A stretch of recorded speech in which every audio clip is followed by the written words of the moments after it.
نحمدہ و نصلی علی رسولہ الکریم اما بعد فاعوذ باللہ من الشیطان الرجیم بسم اللہ الرحمن الرحیم رب اشرح لی صدری ویسر لی امری واحلل عقدۃ من لسانی یفقہوا قولی ربی زدنی علما اللہم فقہنا فی الدین آمین یا رب العالمین۔ السلام علیکم ورحمۃ اللہ وبرکاتہ۔ سوال یہ ہے کہ نماز تراویح جو ہے وہ ہم کیسے پڑھیں، اس کا کیا طریقہ کار ہے؟ تو میں آپ کو بتاتی چلوں کہ نبی کریم صلی اللہ علیہ وآلہ وسلم عام راتوں میں بھی جاگا کرتے تھے اور وہ قیام کیا کرتے تھے، قیام اللیل جس کو کہتے ہیں۔ وہ 8 رکعت پڑھا کرتے تھے اور 3 وتر ملا کے 11 رکعت ٹوٹل ادا کیا کرتے تھے۔ لیکن وہ یہ جو 8 رکعت ہیں ان کو اتنے خشوع خضوع کے ساتھ پڑھتے تھے، اتنی محبت سے پڑھتے تھے کہ کبھی کبھی تو یہ پڑھتے پڑھتے ان کی راتیں گزر جاتی تھی، سحری کا وقت آ جاتا تھا، ٹھیک ہے۔ وہ رمضان المبارک میں بھی اتنی ہی رکعت پڑھا کرتے تھے، عام راتوں میں بھی۔ تو اس بحث میں ہمیں پڑھنے کی ضرورت نہیں ہے، اگر کوئی 20 پڑھنا چاہتا ہے تو پڑھ لیں، لیکن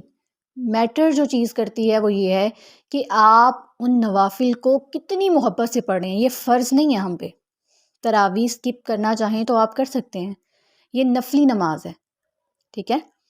تو اس کو فرضی نماز بالکل نہیں سمجھنا، یہ نفلی نماز ہے، یہ عام دنوں میں بھی آپ پڑھ سکتے ہیں، لیکن چونکہ رمضان المبارک میں ہمارے ہاں زیادہ اس کا اہتمام کیا جاتا ہے، تو میں آپ کو یہ چیز کلیئر کرتی چاہوں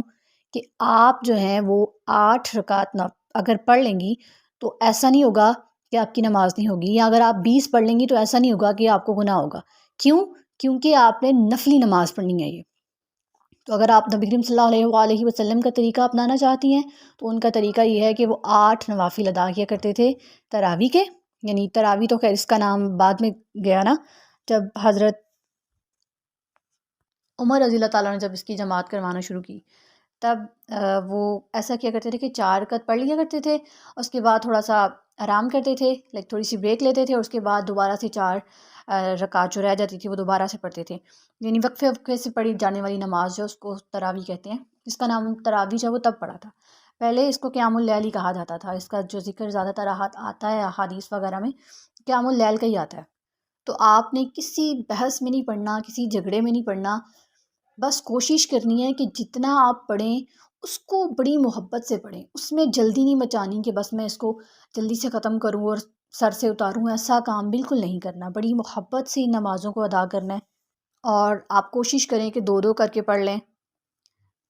4 4 بھی پڑھنا چاہیں تو اس میں کوئی قباحت نہیں ہے۔ اور اس کے بعد ایک چیز یہ کہ آپ کوشش کریں جتنا قرآن آپ کو آتا ہے نا آپ تراویحوں میں پڑھیں۔ آپ پہلے دن اگر پڑھ رہی ہیں، آپ اگر حافظہ ہیں پھر تو آپ ماشاءاللہ سے پورا پارہ بھی پڑھ سکتی ہیں، لیکن اگر آپ حافظہ نہیں ہیں، آپ کو جتنی بھی صورتیں آتی ہیں کوشش کریں کہ ہر رکعت میں وہ ساری صورتیں پڑھ دیں تاکہ آپ کا قیام لمبا ہو، تبھی تو عبادت میں لذت آتی ہے۔ اور ایک اور چیز کہ ایسا نہیں ہے کہ آپ 8 پڑھ چکی ہیں اور اس کے بعد آپ تھک گئی ہیں تو آپ کہیں نہیں یہ تو میں نے 20 نہ پڑھی تو میرے سر پہ کوئی گناہ ہو جائے گا، ایسا کچھ نہیں ہے۔ نفلی نماز تب تک ہی پڑھتے ہیں جب تک وہ سکون دے، جب تک وہ اس سے انسان بیزار نہ ہو، تھکاوٹ محسوس نہ کرے۔ نفلی نماز میں ایسا نہیں ہے کہ بس پڑھنی ہی پڑھنی ہے، جب آپ تھکاوٹ محسوس کریں آپ آرام کر لیں، کچھ دیر لیٹنے کے بعد آرام کرنے کے بعد دوبارہ سے پڑھ لیں، ٹھیک ہے نا۔ تو بس اتنا ہی کہنا چاہوں گی، باقی اپنی عبادات کو کوشش کریں کہ صرف اور صرف اللہ سبحانہ تعالیٰ کی رضا کے لیے لمبا کرتے جائیں، یعنی ایسا نہیں کہ لوگوں کو دکھانے کے لیے یار اس کی نماز تو بڑی لمبی ہو گئی ہے، نہیں ایسا نہیں، کوشش کریں کہ آپ کا قیام تھوڑا لمبا ہو،